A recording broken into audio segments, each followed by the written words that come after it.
কোথায়? গোপাল আপনার ডাকের জন্যে অপেক্ষা করছে মহারাজ। এই তো গোপাল। ওহ, মনে মনে তোমাকে যে কত ডেকেছি আর কোনো ঠিক নেই, বুঝলে গোপাল, মহা সমস্যায় পড়েছি যে। জানি তো মহারাজ, আপনার গরমকালের আরাম বাড়ি ভেঙে ভেঙে ভর্তি করছে। কিন্তু কে? কোনো গন্ডার বা জলহস্তি বা হাতি। ব্রহ্মদত্তের কথা বলছিলাম, কিন্তু সেটা হতেই পারে না। যদি হয়ও পাত্তাড়ি গোটাতে হবে। ব্রহ্মদত্ত হলেও ঘাড় ধরে তাড়াবো। গোপাল ভাঁড়কে চেনে না, ওসব ব্রহ্মদত্তিকে আমি এক হাটে বিক্রি করে আর এক হাটে কিনে নিতে পারি। দুধ দুধ, আর ভাল লাগে না। আগে কি ভালো লাগে না মহারাজ? তোমার ঘ্যান ঘ্যানানি শুনতে এটাও বোঝো না হাতু? হ্যাঁ, চুপ চিমসে, বেটা তেলে পোকা। আহ, কি হচ্ছে কি তোমাদের? বলে কিনা আমার মনটা ভালো নেই, আর তোমরা খ্যাকশিয়ালের মতো তখন থেকে ঝগড়া করছো। মনটা কেন ভালো নেই সেটা বললে ব্যবস্থা করতে পারি মহারাজ। দুধ ব্যবস্থা করবে? যত সব ঘেঁচু কোথাকার। খেতে হবে মান কচু। চুপ! ব্যাপারটা গন্ডগোলের, সাবধানে সামলাতে হবে। মহারাজের মন খারাপ থাকলে আজ তাহলে সভার কাজ বন্ধ করে দিন, আপনি ঘরে চলে যান মহারাজ। ঘরে চলে যান। প্রতিদিন তো তাই করছি, ঘর থেকে সভা আর সভা থেকে ঘর, এই করে করেই তো যাচ্ছি। তাহলে মহারাজ গরমে ছুটিতে সবাই কত কত জায়গায় বেড়াতে গেল, আর আমি তোমাদের মতো এই আহাম্মকদের সাথে সময়টা কাটিয়ে দিলাম। শুধু সভা থেকে ঘর আর ঘর থেকে সভা, সভা থেকে ঘর আর ঘর থেকে সভা। মহারাজ তুমি থামো গোপাল। হ্যাঁ মহারাজ, বলছিলাম সভা আর ঘর বাদ দিয়েও তো ও অনেক জায়গায় গেছেন। কোথায় কোথায় গেলাম? কেন, বাগানে পায়চারি করতে, মাছ ধরতে। বড় বাইরে ছোট বাইরে করতে। হ্যাঁ, বড় বাইরে ছোট বাইরে করতে। হ্যাঁ, মানে তুমি একটা উজবুক। হ্যাঁ মানে গোপালটা কথার মধ্যে না। আমি বেড়াতে যাব। আচ্ছা, আমরা তাহলে একটা জায়গা খুঁজি। হ্যাঁ, খোঁজো খোঁজো, কিন্তু কিন্তু মনে রেখো, ঠান্ডার জায়গায় গেলে রানীর দাঁতে ব্যথা হয়। তাহলে সমুদ্রের ধারে। না না, রানী আবার জলে ভয় পায়। তাহলে মরুভূমির দিকে উটের পিঠে চেপে। আহ, গরমে আমার খুব ঘাম হয়। তাহলে জাহান্নামে। আই, কি বললে মন্ত্রী? কই কই, কিছু বলিনি তো, কিছু বলিনি তো। হ্যাঁ, কিছু একটা বলেছই। কি জন না হ্যাঁ হ্যাঁ, ওই জঙ্গলে জঙ্গলে।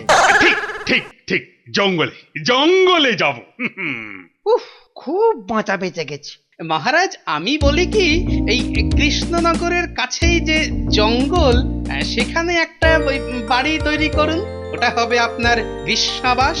ঠিক ঠিক বলেছ, কৃষ্ণনগরেও থাকবো, আবার একটা বেড়াতে যাবার জায়গাও হবে। ব্যাস, মন ভালো, এবার লোক লাগিয়ে দিন।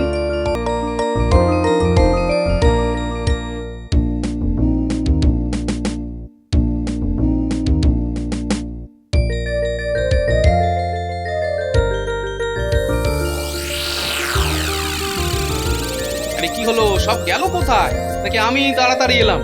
না, একটু অপেক্ষাই করি।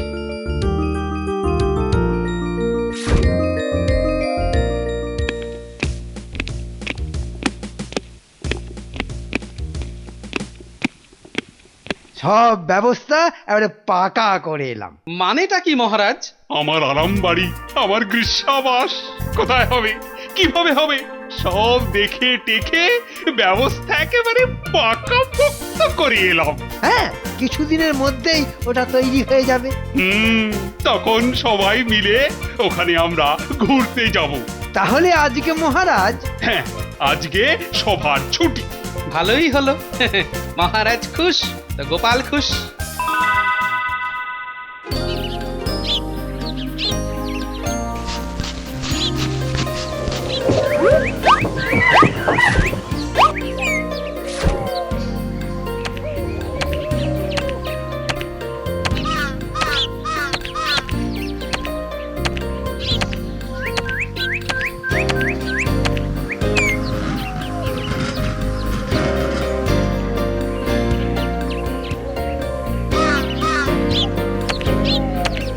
এই বাস্তুকার পঞ্চা কোথায়?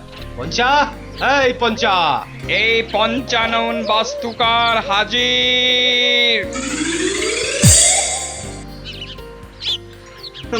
হাজির হাজির সেনাপতি মশাই। হ্যাঁ, হাজির হয়ে আমার মাথা একেবারে কিনে নিয়েছো। বলি, রাজা কৃষ্ণচন্দ্রের গরমকালের আরাম ঘর কবে শেষ হবে বাপু?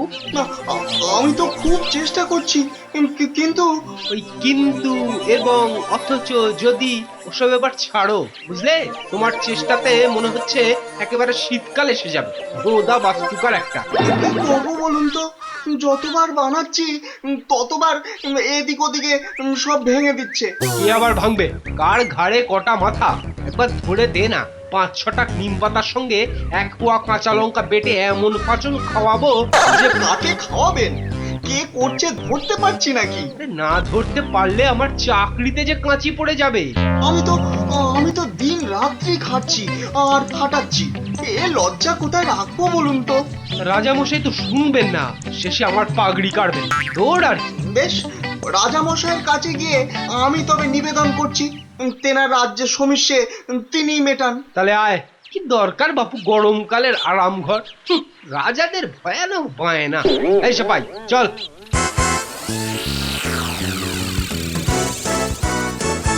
আহ, কি বলছো কি বলো তো বাস্তুকার? তুমি আমার গরমকালের আরাম ঘর বানাচ্ছ আর রোজ রোজ তো আবার ভেঙে দিচ্ছে। তাই তো দিচ্ছে রাজামশাই, অথচ কে যে ভাঙছে সেটা বুঝতেই পারছি না। আজ জানালা খুলে নিচ্ছে। ওরে বাপ রে, গাছের ওপর ঝুলছে সেই জানলাটা। আর দরজাটা? দরজা তো পাওয়াই গেল না। কারা তো সাহস, হ্যাঁ? বুঝতে পারছি না, সত্যি বুঝতে পারছি না মন্ত্রী মশাই। আমাদের শাবল দিয়ে চারদিকে গর্ত খুঁড়ে বাঁশ পুঁতছে। কোদাল দিয়ে ঘরের ভেতর কোপাচ্ছে গো। হ্যাঁ, এ কি মামার বাড়ি পেয়েছো নাকি? যে করছে দেখতেই পারছো না? দেখতে পাচ্ছে না বললেই হবে? ভূতে গর্ত খুঁড়ছে, হ্যাঁ? এই থামো দেখি পণ্ডিত। থেমে যাও পণ্ডিত, থেমে যাও ভাই। সেনাপতি পেয়ে লাই, কিচ্ছু সে তো করে নাই। পাঠাক সেপাই, অন্তত 100 সেপাই। খুব খুব ভালো বলেছো কবি। আজকাল কবিরাই কোটালের কাজ ভালো করছে। এই সেনাপতি, বুঝেছো তো কি করতে হবে? আর বলতে হবে না, গোটা বনটা 100 সেপাই ঘিরে থাকবে। কাউকে ট্যাপও করতে হবে না। এবার বুঝবে কত ধানে কত চাল। এই ব্যাপারে একটা পদ্য মাথায় আসছে। রোজ রোজ বাছাধন, খেয়ে যাও ধান। এইবার বাছাধন, বধিব পরাণ।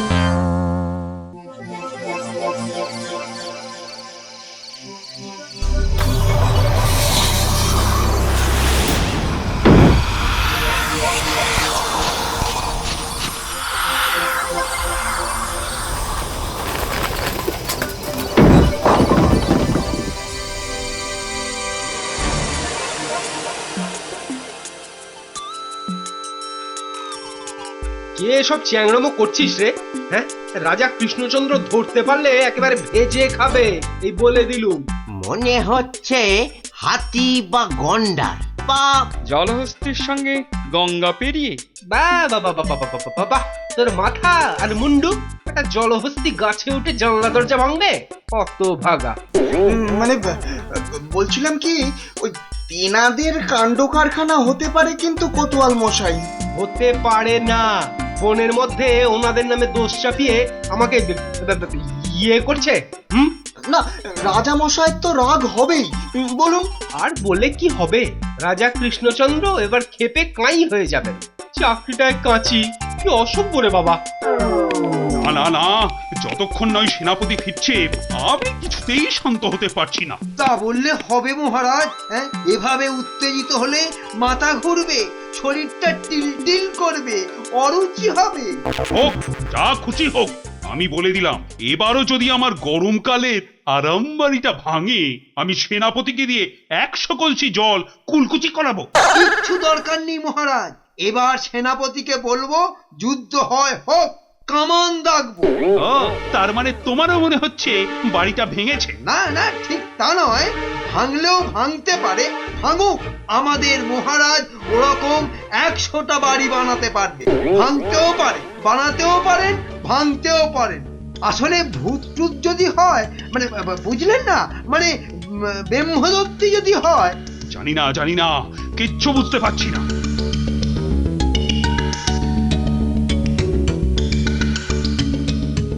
মহারাজ মহারাজ এবারের কথা বিশ্বাস করবেন না, বাড়িটার মাথা একেবারে তুবড়ে দিয়েছে।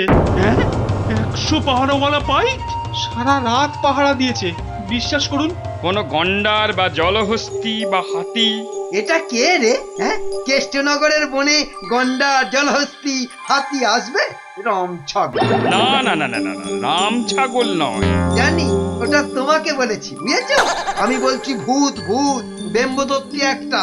আহ, গোপাল কই? আরে গোপাল কোথায়?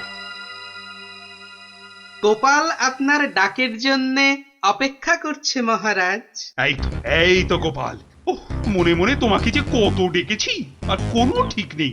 বুঝলে গোপাল, মহা সমস্যায় পড়েছি যে। জানি তো মহারাজ, আপনার গরমকালের আরাম বাড়ি ভেঙে ভেঙে ভর্তি করছে। কিন্তু কে? কোনো গন্ডার বা জলহস্তি বা হাতি? ব্রহ্মদত্তির কথা বলছিলাম। কিন্তু সেটা হতেই পারে না। যদি হয়ও পাত্তাড়ি গোটাতে হবে। ব্রহ্মদত্ত হলেও ঘাড় ধরে তাড়াবো। গোপাল ভাঁড়কে চেনে না? ওসব ব্রহ্মদত্তিকে আমি এক হাটে বিক্রি করে আর এক হাটে কিনে নিতে পারি।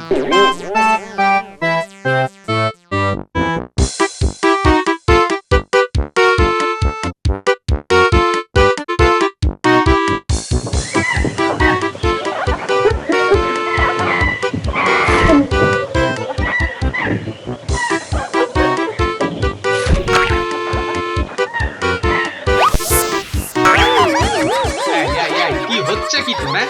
যা ওদিকে যা। কি আশ্চর্য, ভাঁড়মশাই কি একটু দেখতেও দেবে না?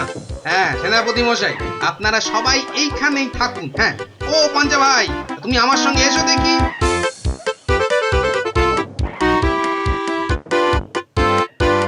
আরামবাড়ির জন্য রাজামশাই বেশ ভালো জায়গাটা বেঁচেছেন। হ্যাঁ, কিন্তু তৈরি তো করতে পারছি না দাদা। ঠিক হয়ে যাবে, বুদ্ধি থাকলেই ঠিক উপায় হবে। এদিকে আসুন। দেখুন দাদা, দেখুন কিরকম দশা করেছে দেখুন। তুমি বসো বাপু, দেখি একটু।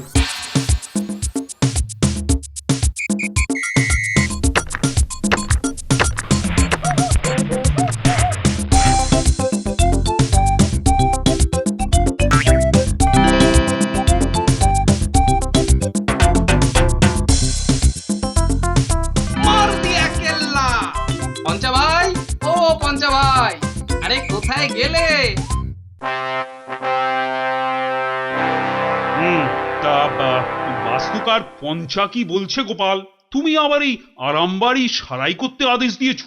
আগে হ্যাঁ মহারাজ, এরপর থেকে আরামবাড়ি ভাঙতে আর কেউ আসবে না মহারাজ। তা কতজন সেপাই চাই তোমার? আমি তো সেনাপতি নই, কোতোয়ালও নই। আপনার রাজসভার ভাঁড় গোপালের সেপাই শান্তির দরকার নেই মহারাজ। একা রক্ষা করবে আরামবাড়ি? একাই ভালো, তবে এই পঞ্চা ভাইকে সঙ্গে নেব মন্ত্রী মশাই।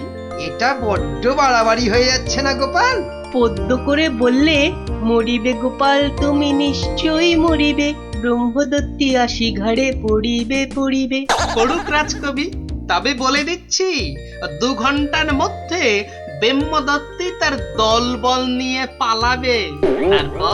তারপর গোপাল, তারপর বাস্তুকার মশাই তার দলবল নিয়ে সারাই করবে, আর কাল সকালে যদি বাঁচে। বেঁচে আমি থাকবো পণ্ডিত মশাই। কাল সকালেই রাজা মশাই সকলকে নিয়ে আরামবাড়িতে সভা বসাবে।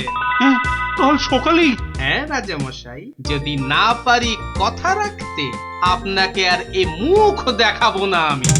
কৃষ্ণনগর ছেড়ে চলে যাবে? চলেই যাব। আজ নমস্কার। পঞ্চা ভাই, চলো।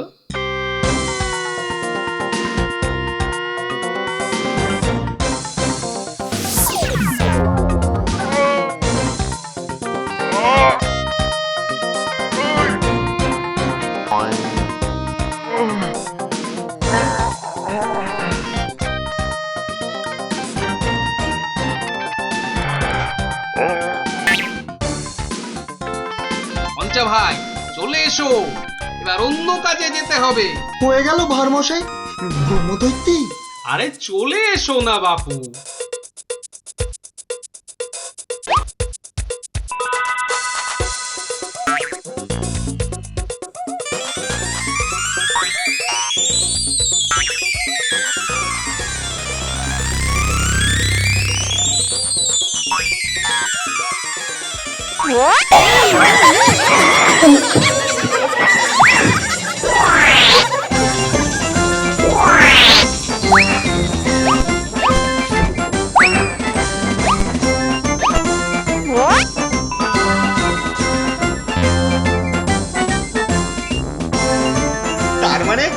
তার মানে বাঁদরগুলোই ভাঙচুর করতো। হ্যাঁ রে ভাই, না হলে জানলা দরজা গাছে ঝোলায়, ওগুলোই হলো ব্রহ্মদত্তি, পণ্ডিত মশাইয়ের প্রেই।